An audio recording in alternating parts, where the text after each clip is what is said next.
We are back, baby. We are fucking back. We're back. Yeah. Classic. We are back. We are back. The UFC is back, baby. Ladies and gentlemen, the UFC. I apologize for the line right now. It is currently 3 p.m. This video was very late, as all of my other videos are. But I have to get this out this week because of the huge news that Dana White dropped a couple nights ago. So a couple nights ago, the UFC announced that Dana had some huge news to announce. And some of the news that we got is absolutely mind-blowing. It is absolutely insane. It's like someone took a big needle of adrenaline, dumped it into your arm, and now you're about to die of a heart attack. That's how fucking big it is, alright? Now, to get things going, obviously we did not get Tom Aspinall versus John Jones announced. John Jones is too busy doing cocaine and talking about how he wants to kill people on his Instagram Live. We didn't get Topuria versus Islam officially confirmed, but we technically got it, another fight confirmed for that. But instead, this is what happens. Ilia Topuria is a fucking psychopath. He vacated the belt because he wants to go up to 155 and either fight Islam Makhachev or a number one contender fight with someone, either Dustin Poirier, Charles Oliveira, or Arman Sarukian. And it's going to be one of the three. And instead, now we have this. Oh, shit.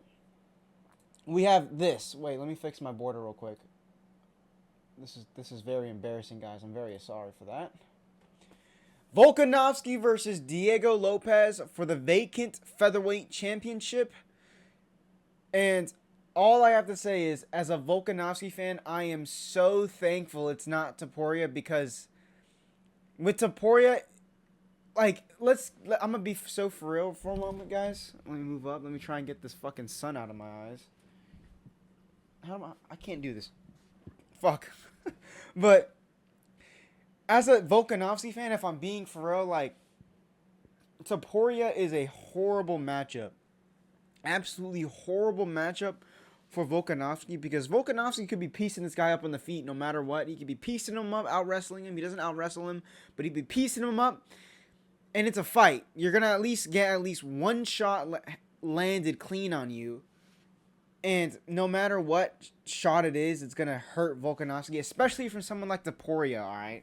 If he's knocking people, if he's the first person to actually knock Max out, like, I feel like another Topuria right hand on Volkanovski would send this man to the hospital, and I don't want to see that to my favorite fighter of all time.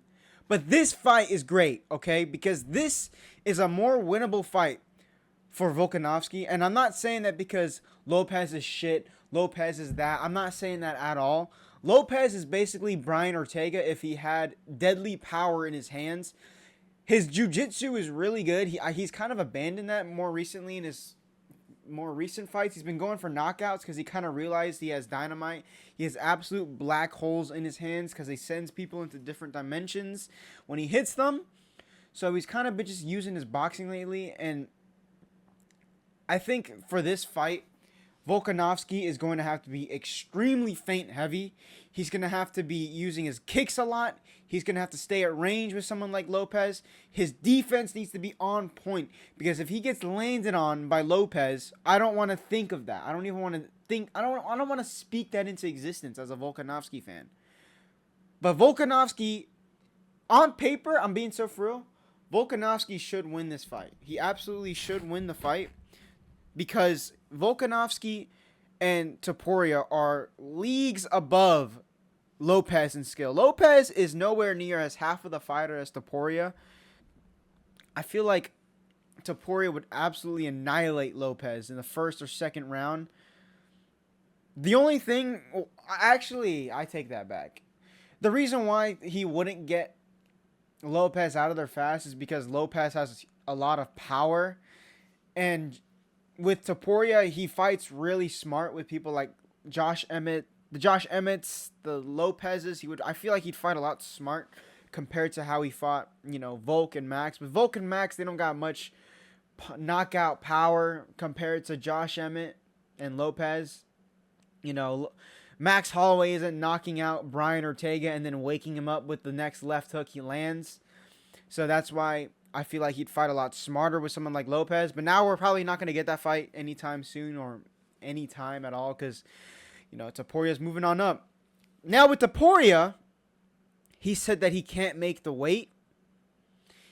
And I don't think that's true at all. So that's why he vacated. But something came out today where they're saying that if they want to do champ fights, the champ that's coming up has to vacate the belt because they don't want to keep the division, unattended to. Unlike John Jones, for some reason, Dana White does not want to strip John Jones of his belt. I don't know why, but they haven't done that yet. And Topuria, he's saying he can't make the weight. Bullshit. Like MMA Guru said, you are 5'2". Topuria's not 5'2", but he's like 5'6". He's like an inch taller than Volk. But yeah, this is a great. I just spat all over the place. This is a fantastic fight. I'm very excited for it. I'm hoping Volkanovski gets that belt back. I'm really praying that Volk gets that belt back. I really want him to get the belt. I would love to see Volk go on one more title run before he retires because he is really old now in terms of fighting. He's like 36. That's a pretty old age for fighters, and it's almost impossible for someone below 155 or 170 to win a title over the age of 35 in the lower weight division. So I'm really hoping Volk, if there's someone that's going to do it, it's Volk, because Volk, this is him on a full camp. He's not concussed. He's had a year off to really adjust and get his, durability back. And a lot of people aren't saying this, but Michael Chandler, he took 2 years off of fighting. He took a good 2 years off, came back, was very durable against Charles, who was eating some really heavy shots from someone like Charles, and those shots would send Chinny Beneil out. They should have gone Arman out, but for some reason the plot armor was just way too powerful for Arman. And, so I feel like Volk is going to be a lot more durable now that he's had a lot of time to rest. Ring rust, maybe, but ring rust is only a thing if you're not actively training a lot. Volk actively trains. While he was taking a break, he was in Thailand training. So I don't think that, ring rust is really going to be an issue for him. And also, with all him getting back in the swing of things, hopefully he just has Volkanovski is someone that comes with a great game plan for everyone. I mean, unless your name is Topuria and Makhachev in the second fight. But yeah, I hope he comes up with a good game plan. And then for the co-main for UFC 13, Chandler versus Paddy Pimblett. Now, if I'm being for real, if this was Michael Chandler 2 years ago, I would be saying Chandler is going to turn this guy into his bitch. He is going to absolutely fuck him. He's going to fucking make Paddy Pimblett drop the soap and do him dirty. However, this is Chandler that hasn't been as active. He looked absolutely horrible against Charles, but maybe that's just because Charles is that elite. Who knows? Who honestly knows? It could be that Charles was just is a really elite fighter. But I mean, it's a dangerous fight for both of them because Chandler is still extremely explosive. His cardio is still pretty good. Paddy Pimblett, we haven't seen him, and this is a 5-round fight. For some reason, they made this a 5-round fight. I don't know why this is a 5-round fight, but it is. So I'm really curious to see how Paddy Pimblett does in 5 rounds. The thing is, guys, I'm not denying this. Paddy Pimblett lost to Jared Gordon. He lost. It was 2-1. Jared Gordon landed a lot of heavier hits than him. And if I'm being honest, if somebody like Michael Chandler lands on Paddy, that's all I'm saying, all right? That's all I'm saying. Michael Chandler has the potential to knock out Paddy Pimblett if he lands on him clean. And Jared Gordon was landing a lot of clean shots on him. I don't know about if Tony was. That fight was absolutely horrible. And I hated watching that fight. What else? Bobby Green didn't land much, but Bobby Green was fighting really dumb that whole night. I'm not going to make a prediction yet. I'm going to make a prediction closer to fight week. But all I'm going to say for this is a really good fight. I'm excited for, you know, both of them. I'm excited. I'm very excited. Next up for the big fight news we had for UFC 315. JDM is not fighting Leon Edwards anymore. I got really worried because I thought that JDM was injured, and I thought JDM was gonna decimate Leon Edwards. Leon Edwards, I don't think he's fought anyone with like the skill set of JDM. You know, the boxing of JDM. If he's struggling with Bilal's boxing, no man. JDM was gonna annihilate this guy Leon, but Leon is now fighting Sean Brady. I don't have that, but what we do have is Leon. What the fuck, bro? Bilal Muhammad versus Jack Della Maddalena. This is the fight I've wanted for the welterweight division because I've been saying that I believe that JDM can beat Bilal Muhammad. JDM's boxing is fantastic. Now, I know he was getting grappled a lot by what's his name? Gilbert Burns, but people forget that Jack Della Maddalena broke his arm in the first round against Gilbert. And a lot of people seem to forget what happened in that fight. JDM fucking kneed Gilbert in the face, all right? He kneed him in the face.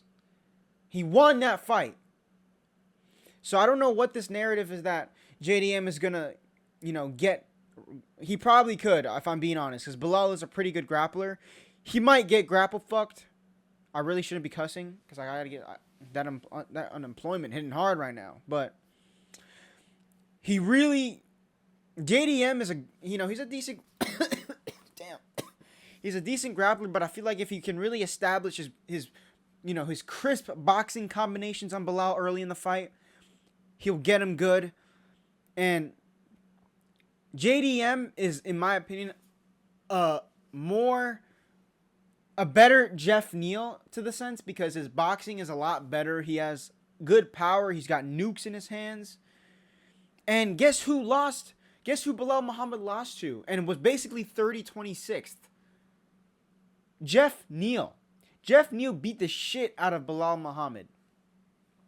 So, people who are saying that this is not going to be a close fight, you are absolutely wrong. I think I'm not super confident, but I am if I'm to pick Leon Edwards, if I'm to pick these three fighters in the welterweight division to beat Bilal Muhammad, if I'm picking three, out of the three, I'd pick probably Leon Edwards, Shavkat, or JDM. Out of those three people, I'm picking JDM to beat Bilal.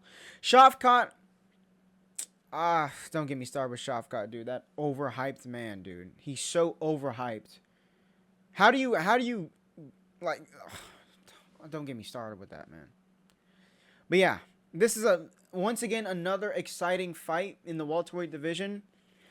Leon Edwards is going to be fighting Sean Brady, and that's honestly a more winnable fight for Leon than Jack Della Maddalena. Stone Fist Maddalena. So yeah. Now I'm going to go back to the Topuria Lopez fight real quick. I'm going to go back to that because I want to talk about Topuria, and I don't have a photo for him right now. But Topuria, I think with Topuria vacating, it silently confirms what Dustin's retirement fight is going to be, and I think it's going to be Ilia Topuria versus Dustin Poirier in New Orleans. Now, I'm going to be on cloud 9 if that fight gets announced, because that is literally my dream fight. Ever since I saw how Topuria did Emmett, how he did Volk, I was like, yo, I want to see him fight Dustin Poirier. And with Topuria vacating the belt and going up to 155, dude, I'm smiling so much. Because that is a dream fight. That is like, if there was a fight that I'd want to get made and like I didn't think it was gonna be made, it's Dustin versus Topuria, because they both have similar styles. They have fantastic boxing, they have insane power. That is a match made. That is fight of the night right there, guaranteed. They're both gonna go home in stretchers. Now the thing is that Dustin Poirier might actually beat Ilya, and it might ruin, Ilya versus Islam. And because there's a pretty high chance in my opinion. Because me personally, I think Dustin can beat Ilya Taporia.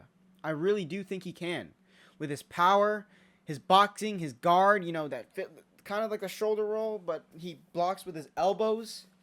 I really feel like someone like Dustin could beat Ilya Taporia. But the thing is that Ilya has that eraser, like what Teddy Atlas says about Deontay Wilder. He has that eraser where it erases any problems he made in the last couple of rounds, and he just gets them out of there. And if I'm being honest, I would love to see Dustin versus Topuria, man. I would love that fight. If we're not getting Islam versus Makhachev and Islam versus Makhachev, or if we're not getting Islam versus Ilya, if Islam's manager wants to be a bitch and make Ilya fight someone else in the rankings, Dustin is there, man. Dustin's in the top 5. You got Charles in the top 5. Arman. Me personally, I would love to see Dustin versus Ilya, but to go for the safe route and if I want to give Ilya like an easier win, probably I'd make him fight Arman.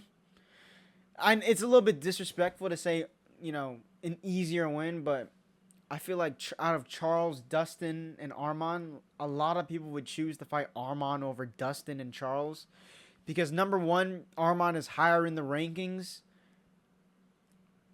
He's higher in the rankings. And I just don't think he's as scarier to fight than someone like Dustin and Charles. Dustin and Charles have some of the highest finishing rates in the lightweight division. So I feel like if I'm the UFC and I want to pick the safe route, I'd do Ilya versus Arman. But knowing Dustin, he wants a big retirement fight. He probably wants to fight Ilya. And unfortunately, as a huge Diamond fan, I'd probably root for Ilya because I do want Ilya versus Islam to win. But at the same time, I do want to see Dustin go out and win, so I'd probably, be unbiased for that fight. May the best man win type stuff, but the UFC is back, baby. That's all I got to say. We got tortured. We got absolutely tortured and tormented by UFC 312 about how boring that event was. That now Dana was like, let me save these fans. So I really thank Dana for saving us, because Sean versus Dricus was a horrible fight. But yeah, what do you guys think below? Are you guys excited for these upcoming events? Let me know in the comments below, and I'll see you all later. See you guys.